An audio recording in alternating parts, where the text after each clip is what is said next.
Please welcome Maryland Governor Wes Moore.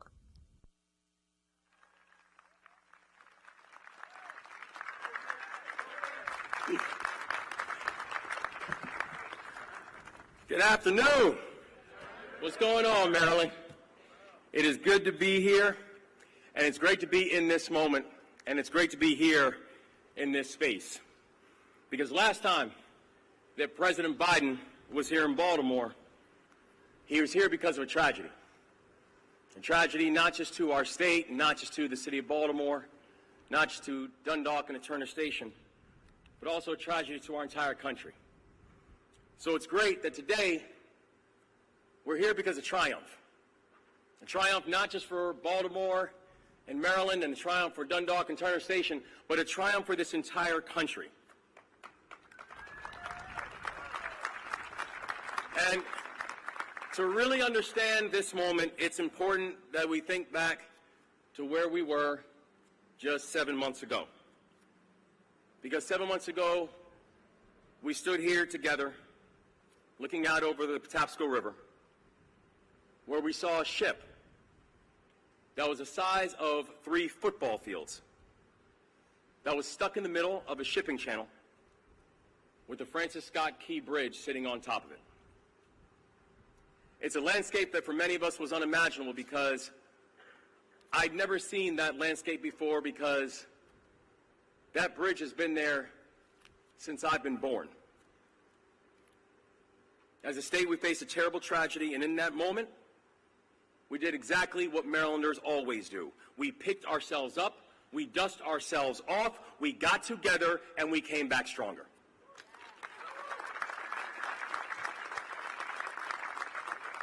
And so when people ask the question and said, so how did y'all get the channel cleared so quickly? How are y'all able to move a massive vessel without a single major injury? How are you able to support our amazing workers and businesses and victims of the tragedy? And my answer is simple. It's because we have the best workers on the planet, and it's because I have the best partners that any governor could ever ask for.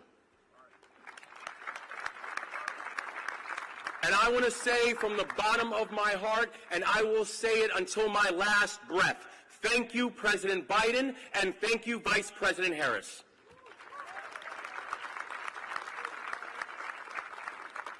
The Port of Baltimore is back, and it's better than ever because of their leadership and the leadership of so many that are here with us today. It's the leadership of our extraordinary congressional delegation, including Senators Cardin and Senator Van Hollen, Congressman Nfume, Congressman Hoyer, Congressman Sarbanes, Congressman Ruppersberger. I want to thank you all for your leadership. We're here because of the extraordinary military and state and federal leaders that made up Unified Command, who did an absolutely amazing job helping to get this city and this state back on our feet. We are here because of our extraordinary state and elected officials, including my friends Mayor Scott and my friend County Executive Congressman Johnny Olszewski.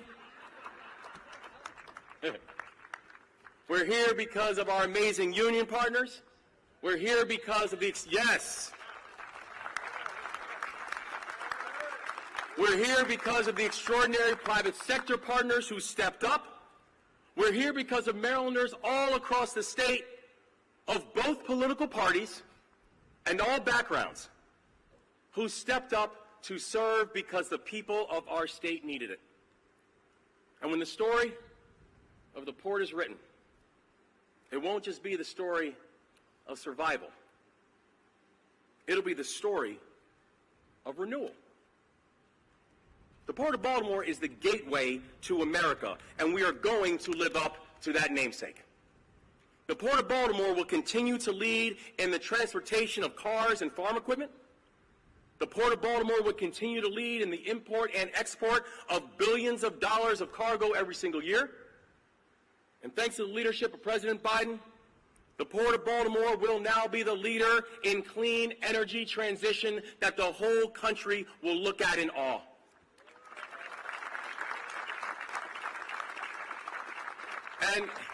And let's be clear, this matters not just because of things like zero-emission vehicles and electrification will be good for the environment.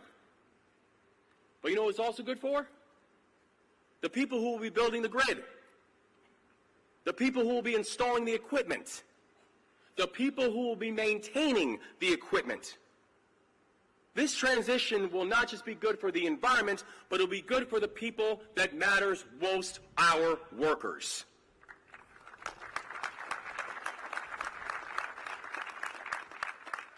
And I want to end by speaking directly to our friends from the International Longshoremen's Association.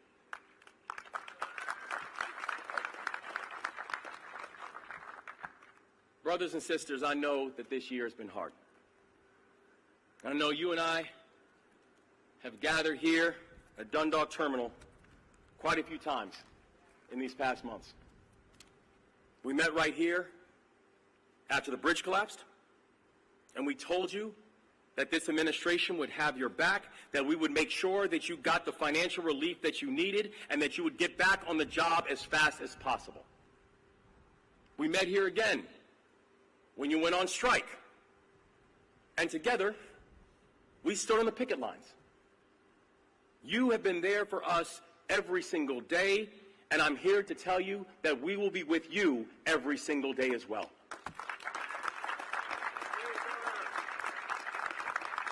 No matter the challenge, no matter the test, please know this. You have a true partner in the Biden-Harris administration, and you will always have a true partner in the Moore-Miller administration as well.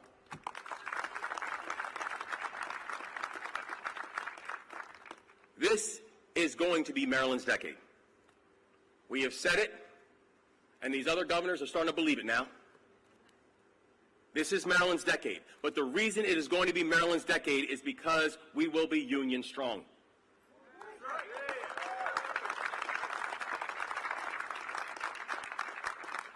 And in that spirit, I am honored to introduce our next speaker. She is a port worker. She's a proud member of the ILA. She's a person who is the first and only female rubber tire gantry operator at the Port of Baltimore, so she's a history maker. And she's someone who defines what it means to be Maryland tough and Baltimore strong. Please welcome my new friend, Gwendolyn Stewart Williamson.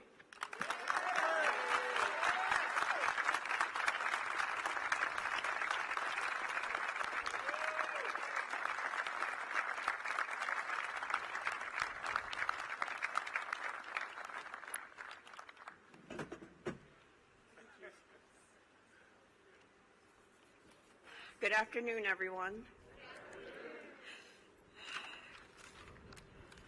My name is Gwen Williamson. I have been a longshoreman in Local 333 with the International Longshoremen's Association for 20 years. I am a grandmother of 4 beautiful young women. My son is also a longshoreman here at the Port of Baltimore.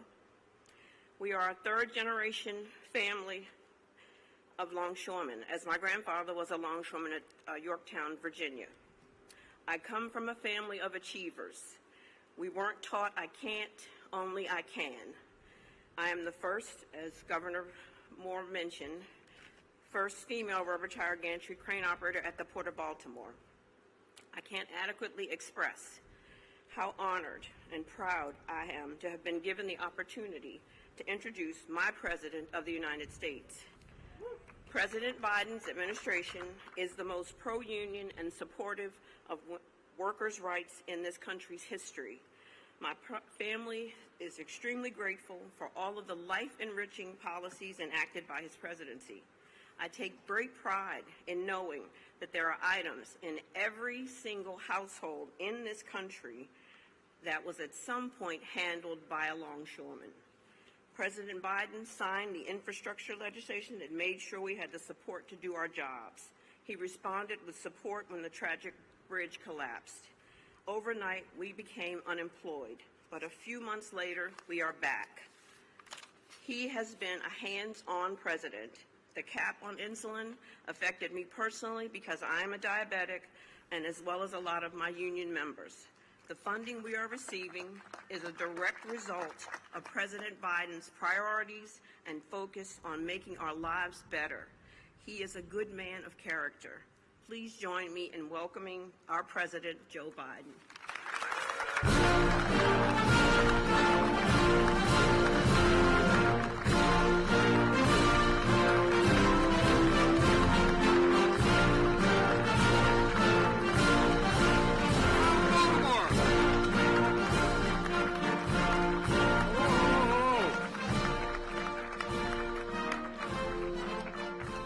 Don't jump, guys, all right?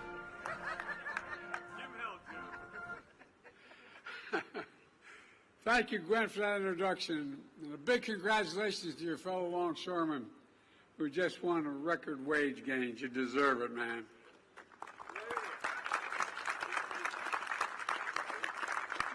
You know, I'm called the most pro-union president in history. It's not hard, man. It's a simple proposition.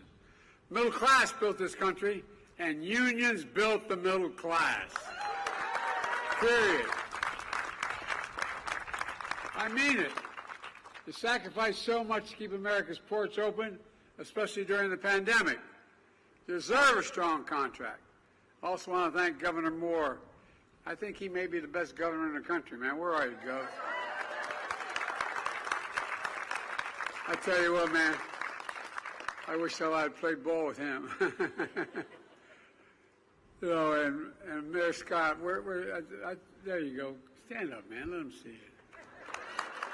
This guy's got, being a mayor of a major city is one of the hardest jobs in American politics. They think you have all the answers and they know where you live. And Johnny O, county exec, where are you, Johnny? There you are. I used to be a county councilman. I think it's the hardest job in America. People think you know what you have. You don't have nearly what you think you have. You think you can solve all your problems, and when you can't, you get in trouble. And they know where you live, too, so thank you, Johnny O. Appreciate it. We look forward to seeing you in Congress next year, man. Look forward to seeing you in Congress. And Senator Ben Cardin, Senator Chris Van Halen. What the hell's his name? He's new. Chris and I have been doing this for so many years now, it's getting old. Or at least I'm getting old. Chris isn't getting old. And Ben, we're going to miss you in the Senate. We're going to miss you in the Senate. I want to thank Congressman Mufumi and Ruppersberger and Sarbanes. But, you know, every time I see Sarbanes, he seems about a foot taller. I don't know, man. The work his dad taught me that I better understand and learn. I better learn Greek or I'm going to be in trouble. And my good friend, and he is a good friend, we've shared a lot together, Steny Hoyer. Steny, thanks for all you've done, pal. And for my cabinet EPA director, Michael Regan. You know, last spring, in the dead of night, that massive container ship crashed into Key Bridge. Within seconds, steel beams crumbled into the harbor like toothpicks. 30,000 people lost their daily route to work, to school, and to home. 20,000 port-related paychecks became at risk. 6 construction workers were killed in the process. All were Marylanders, hard-working, strong, and selfless. I remember their families, as many of you did, and I vowed to them we'd never forget the contributions these men made to this city. And we do everything possible to reopen this port as fast as it possibly could be. I'm proud to say, with all the folks assembled here and the unions assembled here, you did just that. The Port of Baltimore is back open for business. I want to thank the Coast Guard, the Navy, the Army Corps of Engineers, helped remove 50,000 tons of concrete and steel wreckage. 50,000 tons. Some thought the Mississippi Channel would be blocked for 6 months or more, but you cleared it in 78 days. 78 days. On top of this, my administration provided $60 million in federal funding for response and recovery, offered grants to displaced port workers to get paid to help with the cleanup, and teamed up with businesses to keep auto and farmer shipments moving. Result, 8,000 workers back on the job. Over 100,000 tons of cargo pass through this port again on a daily basis. As I promised last spring, we won't stop until the new bridge is finished completely. Finished. I'm calling on Congress to fully fund it this year, before we go out, this year. A new bridge built with American steel and union labor. And that's not all. For years I've been saying it's not enough just to rebuild America. We have to build it back better and stronger than before. That's why today I'm proud to announce we're delivering $3 billion in funding from my Inflation Reduction Act to help clean up and modernize ports in 27 different states and territories, from Pennsylvania, Georgia, Michigan, and beyond, including, yes, Puerto Rico.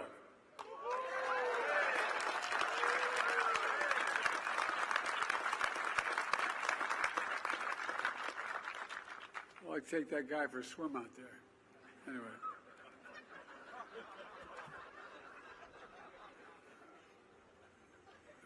Stenny's looking at me, don't get going, Joe. Don't get going, Joe. Slow up.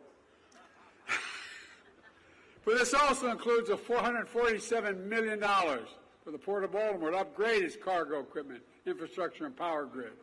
Folks, ports are the linchpin to America's supply chain. They keep goods moving, keep the economy strong, and they employ over 100,000 union workers, from Teamsters to longshoremen. But for too long, they've run on fossil fuels and aging infrastructure, putting workers at risk and exposing nearby communities to dangerous pollution. Studies show more childhood asthma, lung disease, and heart disease and cancer in folks who live close to ports. This is about environmental justice. I asked Gloria, who you heard from earlier, or any of the neighbors in Turner Station, or across the water in Curtis City, communities too long left behind, simply wrong.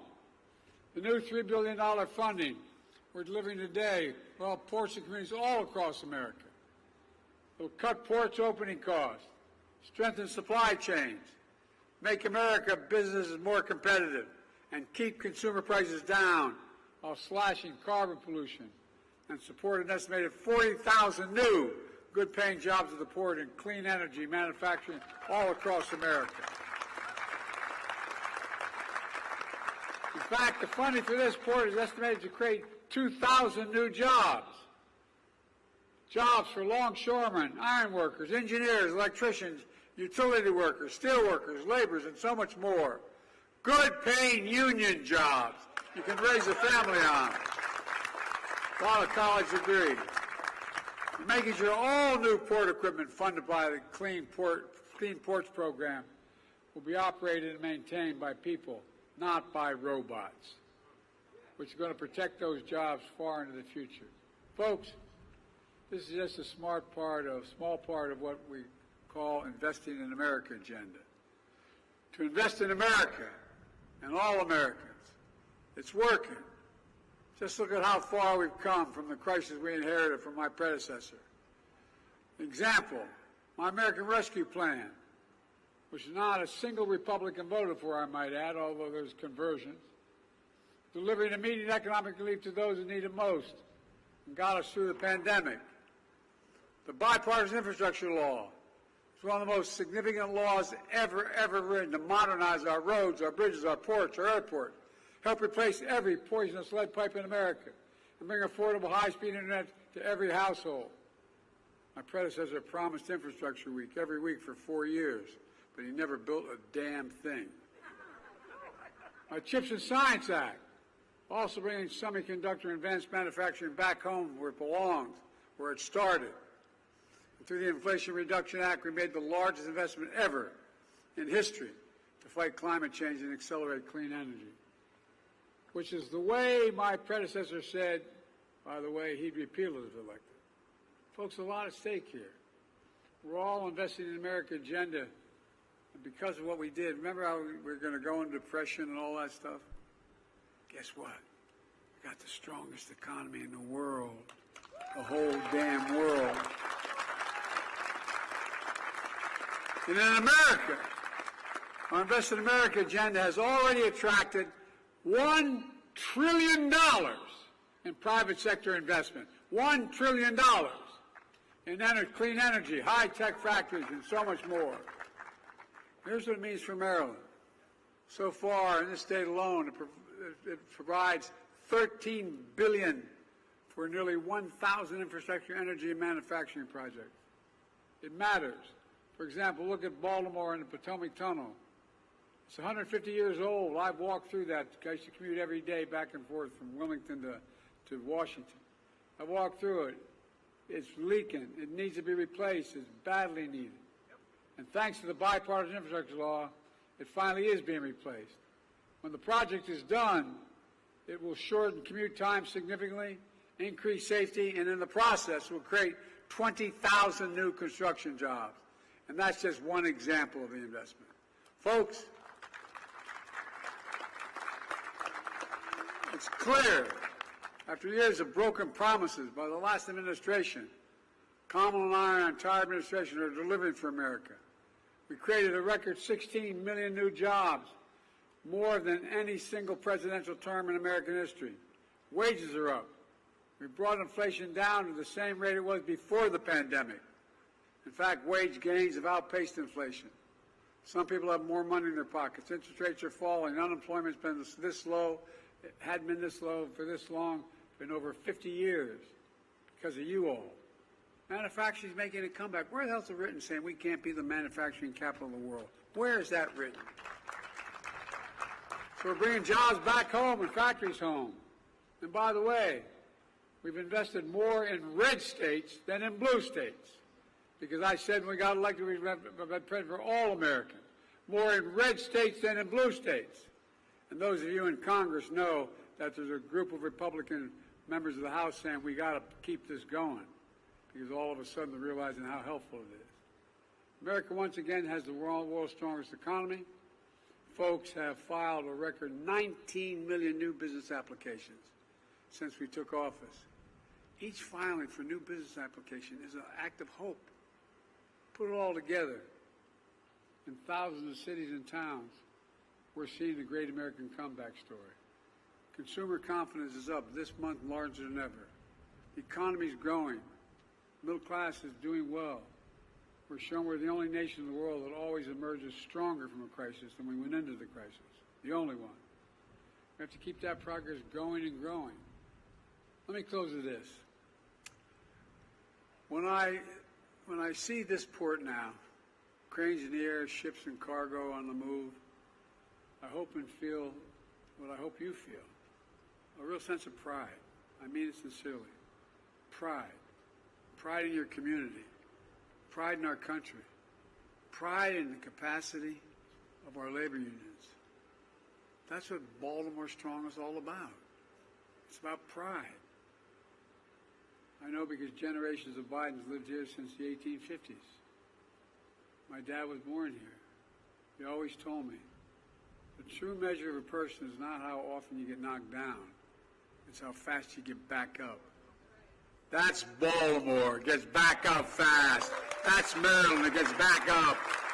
And that's why I've never been more optimistic for our future. We just have to remember who the hell we are. We're the United States of America. And there's nothing beyond our capacity when we do it together. So let's keep working together. God bless you all, and may God protect our troops. Thank you, thank you, thank you.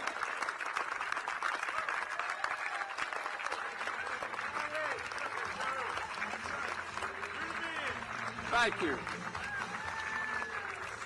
Thanks.